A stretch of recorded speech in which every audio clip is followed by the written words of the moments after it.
ஆகாஷ்வாணி.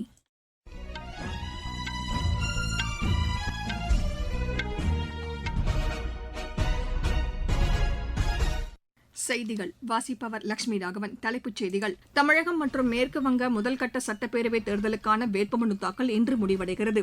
மாநிலங்களவைக்கு புதிதாக தேர்ந்தெடுக்கப்பட்ட உறுப்பினர்களுக்கு அவைத் தலைவர் திரு சி பி ராதாகிருஷ்ணன் இன்று பதவிப் பிரமாணம் செய்து வைத்தார். அருணாச்சல பிரதேசத்தில் நடைபெற்றதாக கூறப்படும் ஒப்பந்த முறைகேடுகள் தொடர்பாக முதல்கட்ட விசாரணையை தொடங்குமாறு சிபிஐக்கு உச்சநீதிமன்றம் உத்தரவிட்டுள்ளது. ஈரான் தலைநகர் தெஹ்ரானில் நடத்தப்பட்ட தாக்குதலில் 13 பேர் உயிரிழந்தனர்.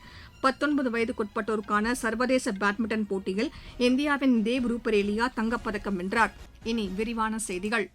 தமிழக சட்டப்பேரவைத் தேர்தலுக்கான வேட்புமனுக்களை தாக்கல் செய்ய இன்று கடைசி நாளாகும். 234 தொகுதிகளிலும் இதுவரை 3430 வேட்பாளர்கள் மனு தாக்கல் செய்துள்ளனர்.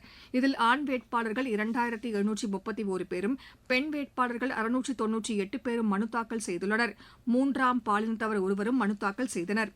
மேற்குவங்கத்தில் 152 தொகுதிகளுக்கு வரும் 23ஆம் தேதி நடைபெறவுள்ள முதல்கட்ட தேர்தலில் வேட்புமனுக்களை தாக்கல் செய்ய இன்று கடைசி நாளாகும்.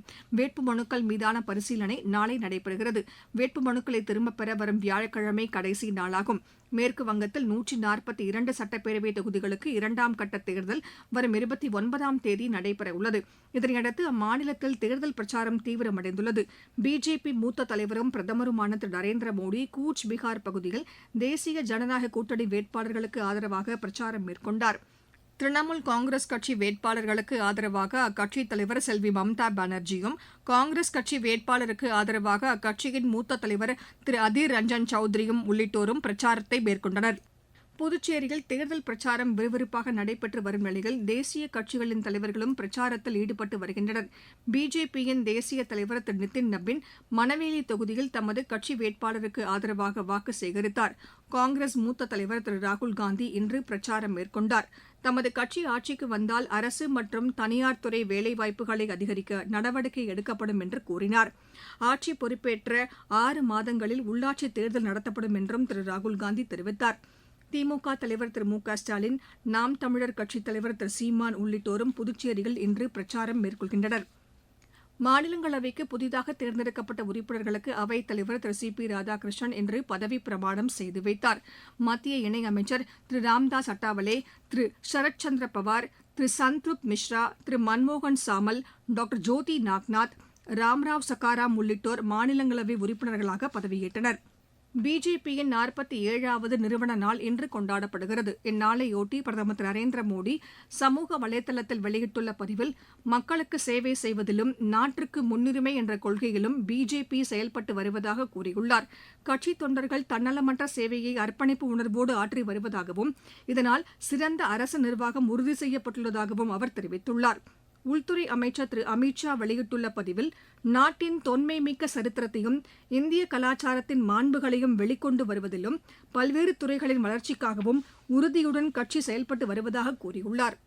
பிஜேபி தலைவர் திரு நிதின் நபின் விடுத்துள்ள செய்தியில், நாட்டிற்கு முன்னுரிமை அளித்து முழு ஆற்றலோடு கட்சித் தொண்டர்கள் வளர்ச்சிக்காக பாடுபட வேண்டும் என்று கேட்டுக் கொண்டுள்ளார். இந்நாளையொட்டி கட்சியின் மூத்த தலைவரும் இணையமைச்சருமான டாக்டர் எல் முருகன் வெளியிட்டுள்ள சமூக வலைதள பதிவில், தேசிய சிந்தனையோடு ஜனநாயக மாண்புகளையும் கொண்டு நாட்டை கட்டமைப்பதற்காக கட்சித் தொண்டர்கள் பாடுபட வேண்டும் என்று கேட்டுக் கொண்டார். நாட்டின் கடைக்கோடியில் உள்ள மக்களுக்கும் நலத்திட்டங்களின் பயன்கள் சென்றடைய வேண்டும் என்றும் அவர் கேட்டுக் கொண்டுள்ளார். பெட்ரோ கெமிக்கல் பொருட்களுக்கு சுங்கவரி விலக்கு வரும் ஜூன் 30ஆம் தேதி வரை நீட்டித்து மத்திய அரசு உத்தரவிட்டுள்ளது. தொழில் நிறுவனங்களில் பெட்ரோ கெமிக்கல் பொருட்கள் எளிதாக கிடைக்க இது வழிவகை செய்யும். பெட்ரோ கெமிக்கல்களை பயன்படுத்தும் நெகிழி, ஜவுளி, மருந்துகள் துறையில் இது பெரிதும் பயனுள்ளதாக அமையும். நீங்கள் கேட்டுக்கொண்டிருப்பது ஆகாஷ்வாணியின் செய்தி அறிக்கை.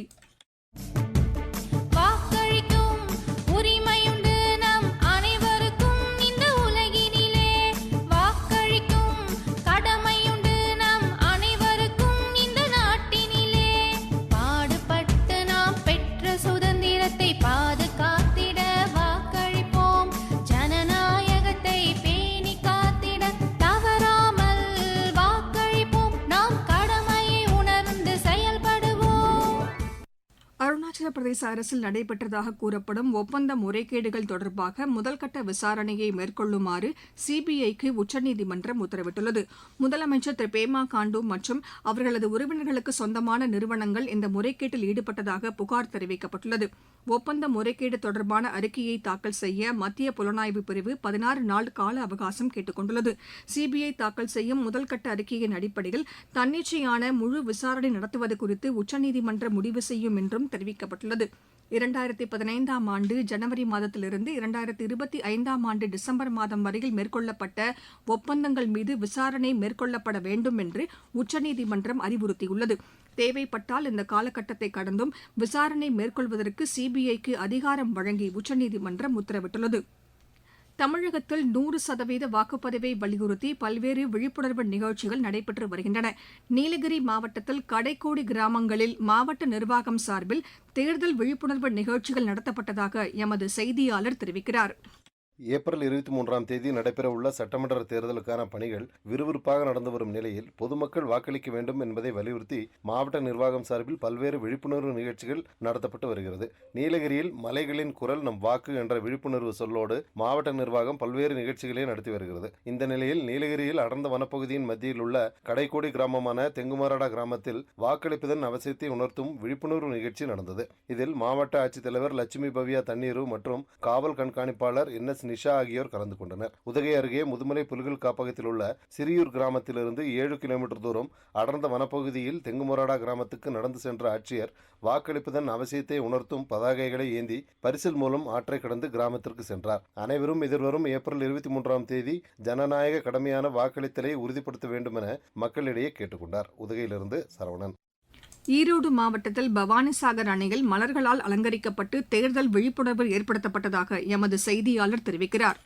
ஈரோடு மாவட்டம் பவானிசாகர் தொகுதிக்கு உட்பட்ட பவானிசாகர் அணையின் மேல் பகுதியில் மலர்களால் VOTE ஓட் என வண்ணமயமாக வரைந்து நம் இலக்கு 100% வாக்குப்பதிவு, வாக்களிப்பது நமது அனைவரின் ஜனநாயக கடமை என்று விழிப்புணர்வு வாசகங்கள் எழுதப்பட்டு விழிப்புணர்வு ஏற்படுத்தப்பட்டது. தொடர்ந்து பவானிசாகர் அணை பூங்கா பகுதியில் வாக்காளர்களுக்கு வாக்களிப்பதின் அவசியம் குறித்த விழிப்புணர்வு பேரணி நடைபெற்றது. தொடர்ந்து மகளிர் சுய உதவிக்குழுவினர் வில்லுப்பாட்டு பாடியும் நாடகம் நடத்தியும் நடனமாடியும் பாட்டு பாடியும் விழிப்புணர்வை ஏற்படுத்தினர்.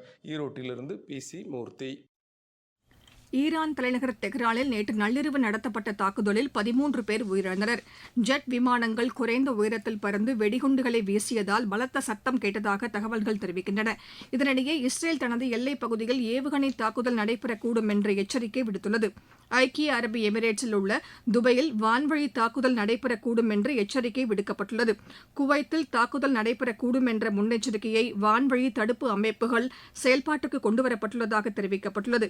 ஈரான் நாட்டு அரசு நடத்தும் நாளேடு வெளியிட்டுள்ள செய்தியில் கூம் நகரில் குடியிருப்பு பகுதிகளுக்குள் அமைந்திருந்த தொழுகை கூடத்தின் மீது நடத்தப்பட்ட தாக்குதலில் 5 பேர் உயிரிழந்ததாக தெரிவிக்கப்பட்டுள்ளது.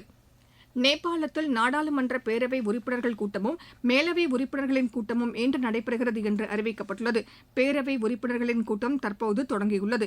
மேலவை உறுப்பினர்கள் கூட்டம் பிற்பகல் 1 மணிக்கு தொடங்கும். உள்துறை அமைச்சர் திரு சுதான் குருங் வாக்காளர் பட்டியல் முதலாவது திருத்தத்திற்கான அவசர சட்டத்தை தாக்கல் செய்கிறார். தேர்தல் முதலாவது திருத்தத்திற்கான அவசர சட்டத்தை அவர் தாக்கல் செய்ய உள்ளார். நேபாளத்தில் சிறப்பு பணிகளுக்கான 2வது திருத்தத்திற்கான அவசர சட்டமும் இன்று தாக்கல் செய்யப்படுகிறது. நேபாள பிரதமர் திரு பாலேந்திர ஷா அந்நாட்டின் தேசிய மனித உரிமைகள் ஆணையத்தின் அறிக்கையையும் பேரவையில் தாக்கல் செய்கிறார். அந்நாட்டின் பெட்ரோலிய பொருட்கள் தட்டுப்பாடு காரணமாக அரசு அலுவலகங்கள் மற்றும் பள்ளிகளுக்கு வாரத்தில் 2 நாள் விடுமுறை அளிக்கப்படும் என்றும் நேபாள அரசு உத்தரவிட்டுள்ளது. 19 வயதுக்குட்பட்டோருக்கான சர்வதேச பேட்மிண்டன் போட்டியில் இந்தியாவின் தேவ் ரூபரேலியா தங்கப்பதக்கம் வென்றார். பிரான்சில் நடைபெற்ற ஆடவர் ஒற்றையர் பிரிவு இறுதியாட்டத்தில் அவர் 16-21, 21-11, 21-10 என்ற செட் கணக்கில் சகநாட்டு வீரரான ஜக்ஷீர் காங்குராவை வீழ்த்தி இப்பதக்கத்தை கைப்பற்றினார். கியூபா சர்வதேச பேட்மிண்டன் போட்டியில் இந்தியாவின் நிதின் ராகவேந்தர் பாலசுப்ரமணியம் தங்கப்பதக்கம் வென்றார். மீண்டும் தலைப்புச் செய்திகள். தமிழகம் மற்றும் மேற்கு வங்க முதல்கட்ட சட்டப்பேரவைத் தேர்தலுக்கான வேட்புமனு தாக்கல் இன்று முடிவடைகிறது.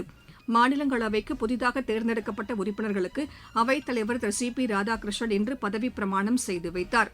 அருணாச்சல பிரதேசத்தில் நடைபெற்றதாக கூறப்படும் ஒப்பந்த முறைகேடுகள் தொடர்பாக முதல்கட்ட விசாரணையை தொடங்குமாறு சிபிஐக்கு உச்சநீதிமன்றம் உத்தரவிட்டுள்ளது. ஈரான் தலைநகர் தெஹ்ரானில் நடத்தப்பட்ட தாக்குதலில் 13 பேர் உயிரிழந்தனர். 19 வயதுக்குட்பட்டோருக்கான சர்வதேச பேட்மிண்டன் போட்டியில் இந்தியாவின் தேவ் ரூபரேலியா தங்கப்பதக்கம் வென்றார். இத்துடன் இந்த செய்தி அறிக்கை நிறைவு பெற்றது.